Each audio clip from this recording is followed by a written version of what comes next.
ئەم قەڵایە ناوی قەڵای پاشاکوێرەیە، هێندێک جاریش بە قەڵای دوکان ناوزەت دەکرێت. ئەم قەڵایە لە سنتەری قەزاکەوە چەند کیلۆمەترێک دوورە. شوێنی جوگرافیای قەڵاکە لەسەر گردێک هەڵکەوتووە یا لەسەر تەپۆلکەیەک هەڵکەوتووە. بەرزی قەڵاکە لەسەر قەراغی زێ ئاوی دوکانەوە 130 متر بەرزێتی و پێکاتەی ئەم قەڵایە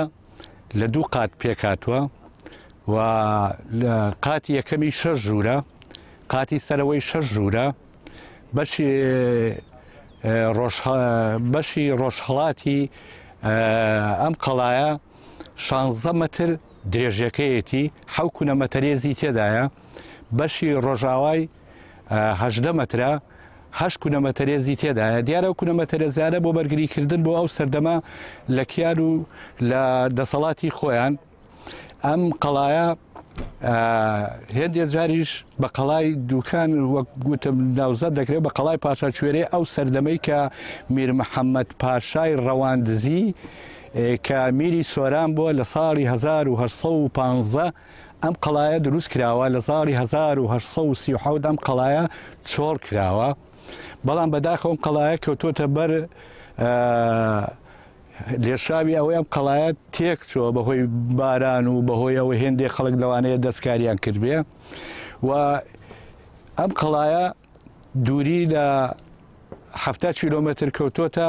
ڕۆژئاوای شاری سلێمانی، 40 کیلۆمەتر کەوتۆتە ڕۆژهەڵاتی شاری کۆیە. قەڵاکە لەناو قەڵاکەشدا هەر چوار گۆشەی قەڵاکەدا 4 بورچەیە.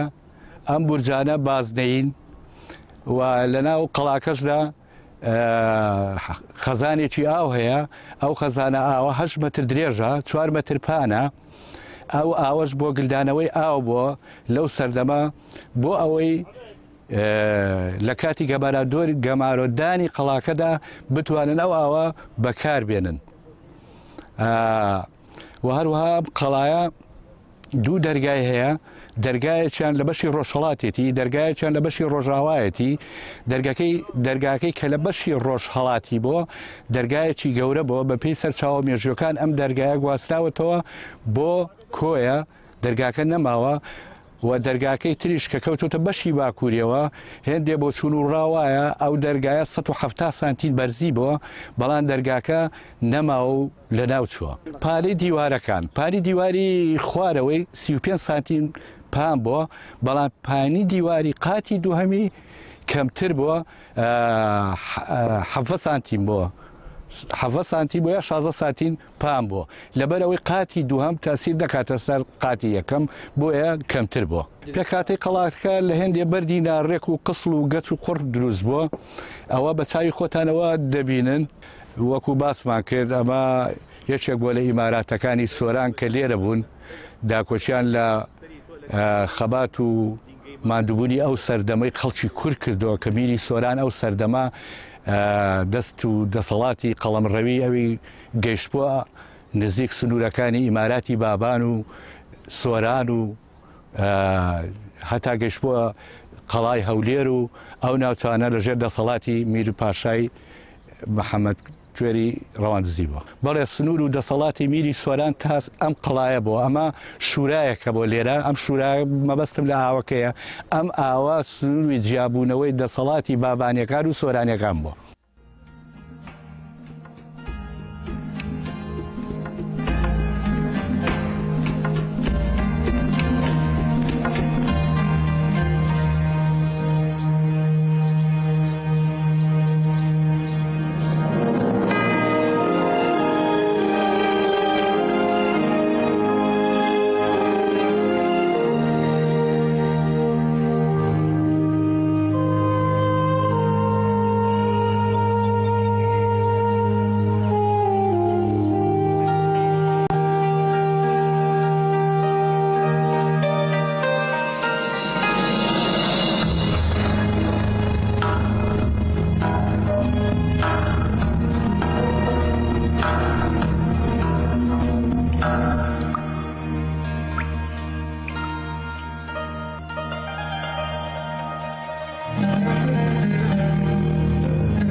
قەڵای پاشای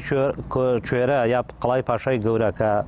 بە قەڵای سارکەشی پێ دەڵێن وەکو مێژوو نووسان و لێکۆڵەروانی بواری مێژووی لەسەر قەڵایە نووسیویانە دیارە ئەم قەڵایە لە چوارچێوەی میرنشینی سۆراندا بووە یەکێک بۆ لە ئەو 45 قەڵایی کە ئەمارەتی سۆران هەیە بۆ لە سنووری حکومڕانی و قەڵەمڕەوی خۆیدا دیارە ئەمارەتی سۆران یان میرنشینی سۆران لە سەدەی 15 دامەزراوە کە لەسەر دەستی پیاوێک کە عەلی کەوڵۆسی ناو بووە دواتر لە سەدەی 15 میر سەیدابەگی کوڕی شا عەلیبەگی میرنشینی سۆران سەرەتای حکومڕانی میرنشینی سۆران بووە تا ساڵی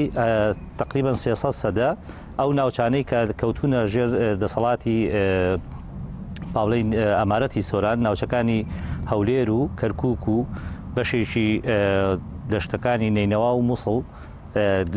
لە سنووری دیارە کە کاتێک میر محەممەد پاشا کوڕی محەممەد پاشا هاتوتە حکوم لە ساڵی 1950 تا ساڵی 1970 لە سەردەمی حکومڕانی ئەودا دیارە کۆمەڵێک چاکسازی یا کۆمەڵێک گۆڕانکاری گەورە کراوە لەوانە مەسەڵەن سنووری چاکسازیەکانی حتا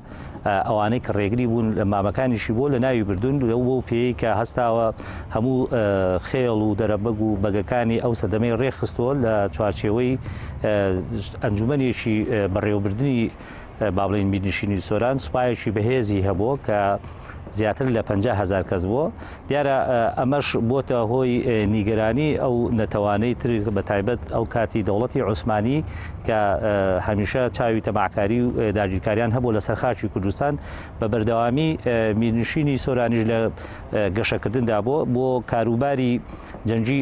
برایەکی خۆی ڕاستپاردۆ کە میر محەممەد بووە بۆ سەرپەرشتیکردنی کاروباری جەنگی وەستا ڕەجەب هەبوو کاو کاتی کاروباری تۆپخانە و جبەخانە و ئەوانەی بۆ بردۆ بەڕێوە وەستا ئیبراهیمی ماولیشی هەبوو کە سەرپەرشتی کاروباری ڕێگاوبان و قەڵاکانی بۆ کردو دیارە حکومڕانی میرنشینی سۆران 45 قەڵا بۆ کەسێ قەڵایان کەوتۆتە ناوچەکانی ئێمە ئێکیان لەوانە قەڵای گۆبتەپەیە قەڵای با بڵین کۆیە قەڵای وەڵقامیشە کە لە ناوچەی گۆبتەپەیە لەگەڵ قەڵای ساردکە کە لە دامێنی گوندی سارکەیە ئەم قەڵایە یان با بڵین ڕۆخی دەریازەی بچووکە کە تقریبا چەند کیلۆمەترێکی کەم لە شارۆچکەی دوکانەوە دوورە دیارە قەڵاش بۆ هەمیشە لە مێژوودا و لە پەراوەکانی مێژوودا ڕەمزی مقاومەت بۆ ڕەمزی بەرگریکردن بۆ نیشانەی بەهێزی دەسەڵاتی حکومڕانی ئەو سەردەمەی میرنشینەکان بووە دیارە ئەم قەڵایە بۆ ئێستا بۆتە شوێنەوارێکی دێرین و مێژوویی گرنگ کە دەکرێت وەکو هەموو سێکتەرەکانی تر یان با بڵین بەشەکانی تر حکوومەتی هەرێم یاخود با بڵین ئەم دەسەڵاتی کە ئێستا حکومڕانی دەکا بۆ گەشەپێدانی گەشتیار و هەروەها پاراستنی سیمای نەتەوایەتی خۆمان گرنگی زیاتری پێ بدرێ وەکو هاوڕێم لە پێشودا ئاماژەی پێدا ئەم قەڵایە چەند قولەیەکی هەیە و ماوادانەی کە لێ بەکار هاتووە زیاتر موادی خامی ناوچەکەی خۆمان بوو ئەوە نەبووە بڵێ لە شوێنانەوە کەرەسە و کەلوپەلی بۆ هاتبێ چەند قولەیەکی هەبوو بۆ چاودێریکردن و هەروەها چەند دەرگایەکی دوو دەرگای هەبووە کە وهات و چۆکردن لە ناویشیدا قەڵاکە گەنجینەیەکی گەورەی هەبووە کە بەداخەوە ئێستا بەشێکی زۆری پڕ بۆتەوە کە ئەو کاتی خۆراک و کەلوپەری سەربازی و ئەوانەی تیا هەڵگیراوە لە هەمان کادا وەکو ئەوەی کە ئاویش سەرچاوی ژیانە بۆ ئەوەی ئەگەر لە حاڵەتێکە ئەم قەڵایە گەمارۆشدرا بتوانرێت بە هۆکارەکانی ناو قەڵاکە ئەم کەسانی کە تێدانیان ئەم سەربازانەی کە تێدا بمێنەوە ئەمە بیری ئاو خواردنەوە و بەکارهێنانی سەربازەکان یاخود با بڵین ئەو کەسانە بوون کە لەم قەڵایەدا بوون کە بەداخەوە ئێستا پڕ بۆتەوە بەهۆی داڕمانی سەری با بڵین قەڵاکە و بە هەمان شێوە ئەمەش وەکو وتمان گەنجینەی تێ هەڵگرتنی خۆراک و کەرەسەی سەربازی بۆ جا ئەو کاتی تۆپ بۆ یاخود کەرەسەی جەنگی بووە بە هەمان شێوە ئەوەی کە ئێستاش دەبینین دیارە قەڵاکە دوو قات بووە چەند تاقێکی هەبوو بۆ باڵێن چاودێریکردن و بەرگریکردن لە خۆ دیارە مەسلەی مانەوەی ئەم قەڵایە ئێمە وەکو کۆمەڵێک کەسی چالاکووانە وێنەیەکی ئەم قەڵایەمان لە ساڵی 1905 دەستکەوتەوە کە قەڵاکە وەکو خۆی ماوەتەوە و بەبێ ئەوەی ڕوخێنرابێ بەڵام ئەوەی کە زۆر کاریگەری هەبوو لەسەر وێرانکاری ئەم قەڵایە بەداخەوە ڕژێمی بەعسی فاشی گۆڕبەڕۆر زۆر هەوڵی لە ناوبردنی ئەم قەڵاییدا و تا ساڵی 1970 بە کەرەسەی بابلین سەربازی ئەو کاتی تۆپ و ئەنواعی چەک و تەقەمەنی ئەوانە پێوەی دنا بۆ ئەوەی سیمای قەڵاکە لەگەڵ زەویدا تەخت بکە بوو بە ئامانجی ئەوەی کە نەبێتە پەناگەیەک بۆ هێزی پێشمەرگە و پاراستنی ئەو خەڵکانەی کە بەرهەڵستی یاخود بابلین خەباتی ڕزگاریان دەکرد بۆ ڕزگاربوونی نەتەوەی کورد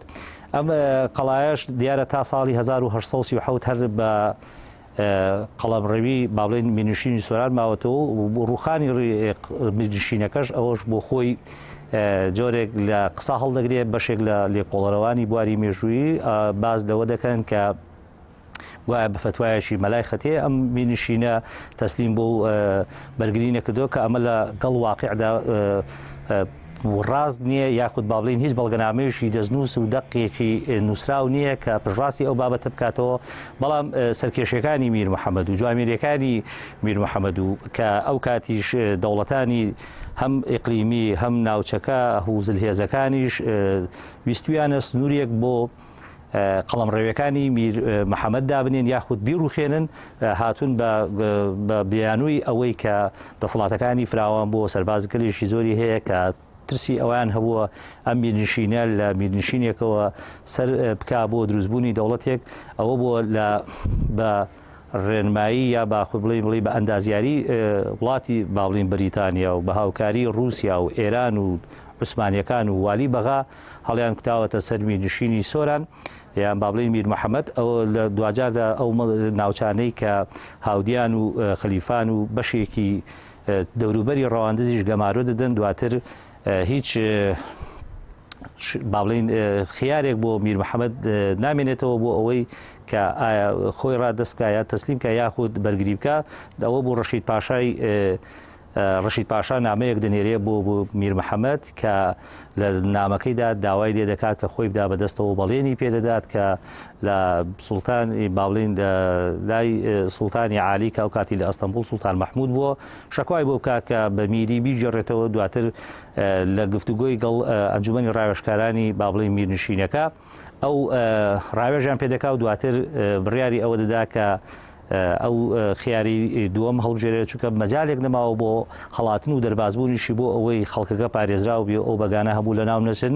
بە ناچاری گفتوگۆکە قبول دەکا و دەچێتە ئەستەمبول بۆ لای سوڵتان دیارە سوڵتانیش لی دەبووریە و بە نیشانە و میری سۆران دەیژێڕێتەوە بەڵام بەدبەختیەکە لەوەدا بۆ کە ئەو کاتی ڕەشید پاشا کۆچی دوایی دەکات دەمرێت ئەو لەو کاتە علی ڕەزا کەوالی بەغا بۆ دەبێتە سوڵتانی نوێ و بە نامەیەک دەنێرێ بۆ کە فەرمانی کوشتنی میر محەممەدی تیا لە سیواس کە والی سیواس میر محەممەد دەگرێ و لە سێدارەی دەدا بەهۆ بەداخەوە کە دەبێتە هۆی ڕوخانی میرنشینی سۆران دیارە ئەم مێژووی کورد لە قۆناغی دەوڵەتی دروستبوونی دەوڵەتی مادەوە تاوەکو ئەم سەردەمە بە کۆمەڵێک قۆناغدا هاتۆ لەوانە ئەمارەتەکان و دەوڵەتی بابلین مادوو کە ئێستاش سوپاس بۆ خوا گەشتوونە ئەوەی کە حکوومەتێکمان هەیە بەناوی حکوومەتی هەرێمی کوردستانەوە کە ئێمە خواستمان خزمەتکردنی زیاتری هەم نەتەوەکەمانە هەم گەلەکەمانە هەم خاکەکەمانە هەموو ئەو شتانێک کە لێدان بۆیە قەڵای پاشای کۆرە یا پاشای گەورە شوێنەوارێکی دێرینی گرنگە کە دەکرێت احتیمامی پێ بدرێ هاوشێوەی قەڵاکانی شێروانە یاخود ئەو قەڵانەی تری کە ناوچەکانی کوردستاندا هەیە کە بۆتە مای سەرنج ڕاشێشانی گەشتیاران و کە ئەمەش گرنگە بۆ سێکتەری گەشتیاری هەروەها بۆ شوناسی نەتەوەییمان کە ئەمانە بە دەست و بازووی خەڵکانی کورد خۆی دروستکراوە نەخو بێگانە هیوادارم حکوومەت ئاوڕێشی جدی لێ بداتەوە و هەم قەزاکەی ئێمە گەشتیارە بۆ ئەوەی بە شێوازێکی مۆدێرنتر بۆ هەم بۆ خوێندکارانمان لە زانکۆکان بە تایبەت ئەوانەی لە قسمی شوێنەوارناسین یان لە بەشی مێژوون یان لە جیۆلۆژین بۆ ئەوەی توێژینەوەی زیاتری دەسەر بکەن و لە هەمان کاتیشدا دەبێتە داهاتێکی باش هەم بۆ حکوومەت و هەم بۆ خەڵکی ناوچەکەش کە کۆمەڵێک کەس لەگەڵ خۆیدا دەباتە سەرکار.